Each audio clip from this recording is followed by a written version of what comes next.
Hi friends, ఒక్కసారి ఇక్కడ retired స్టెరిలైజర్ని మనం ఒకసారి చూసేద్దాం. నిన్న ఇచ్చిన వీడియోకి కంటిన్యూషన్ ఇది. నిన్న మీకు ప్రొడక్ట్ మొత్తం అంతా ఎలా సీల్ అవుతుందో చూపించాను కదా.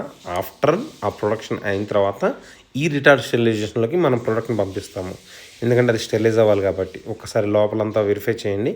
ఈ నాజిల్స్ అండ్ లైన్స్ చూశారు కదా, ఆ నాజిల్స్ లో నుంచి మనకు మొత్తం అంతా ప్రెజర్ స్టీమ్ అంతా అందులోంచే వస్తుందన్నమాట.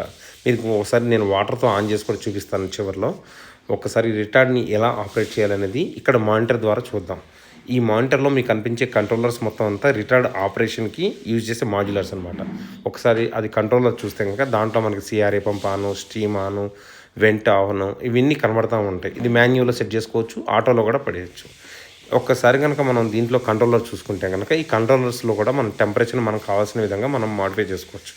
మనం రిటార్డ్ స్టెరిలైజేషన్ 121 టెంపరేచర్ యూనివర్సల్ కాబట్టి 121 పెట్టేశాము. అదేవిధంగా హోల్డింగ్ టైం కూడా 15 మినిట్స్ పెడుతున్నాను. మొత్తం టోటల్గా 15 minutes holding plus 2.20 pressure plus 121 degree centigrade. ఇది మొత్తం దాంట్లో ఒకసారి సెట్ చేసుకుని ఒకసారి సేవ్ చేసుకుంటే అదే సెట్ అయిపోతుంది. ఇక్కడ మీకు కనబడేది సిఆర్ఏ పంప్ అనమాట. ఇందులో నుంచి మొత్తం ఆ నాజిల్స్ ద్వారా సర్క్యులేట్ అవుతుంది ఈ పిహెచ్ఈ ద్వారా. ఇది సోలనాయిడ్ వాల్వ్. ఈ పైన మనం స్టీమ్ వదిలిన తర్వాత ఈ పిహెచ్ఈలో మొత్తం ఈ వాటర్ సర్క్యులేట్ అవుతూ వాటర్ హీట్ అయ్యి దాంతోపాటు వేపర్స్ కూడా ఈ రిటార్డ్లోకి వెళ్తాయి. ఓకేనా. ఇప్పుడు మనం మాన్యువల్ మోడ్లో పెట్టి వాటర్ ఆన్ చేసుకుని సర్టెన్ లెవెల్ వరకు లోపల వాటర్ ఫిల్ చేసుకుని ఉంటే ఆ లోపల మొత్తం అంతా వాటర్ వస్తూ ఉంటాయి. ఒక సర్టెన్ వాటర్ లెవెల్ అనేది కంపల్సరీగా మెయింటైన్ చేయాలి. అలా మెయింటైన్ చేసిన తర్వాత మొత్తం అంతా లోపల ఈ సర్క్యులేట్ అనేది క్యాజువల్గా జరుగుతూ ఉంటుంది. ఇంకో విషయం ఏంటంటే ప్రొడక్ట్ లోపల పెట్టిన తర్వాత మనం డోర్ లాక్ చేసేస్తాం. డోర్ లాక్ చేసేసి ఆ తర్వాత మనం స్టీమ్ కానీ ఆ మోటార్ కానీ ఆన్ చేసేసి స్టీమ్ రిలీజ్ చేస్తాం అనమాట.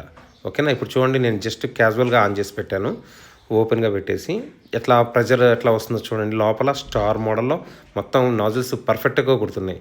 ఇలా పర్ఫెక్ట్గా నాజిల్స్ అన్నీ క్లారిటీగా అలా స్ప్రింకిల్ అయితేనే మనకి స్టెరిలైజేషన్ అనేది ప్రాపర్గా అవుతుంది. ఓకేనా. ఈసారి ప్రోడక్ట్ కూడా పెట్టి చూపిస్తాను. ప్రోడక్ట్ కూడా ఇలా స్ప్రింకిల్ అవుతూ ఉంటుంది అన్నమాట ప్రోడక్ట్ మీద. ఓకేనా. ఇది స్టెరిలైజేషన్ మొత్తం అంతా ప్రొసీజర్. ఇది మీకు ఈసారి ప్రోడక్ట్ పెట్టి చూపిస్తాను.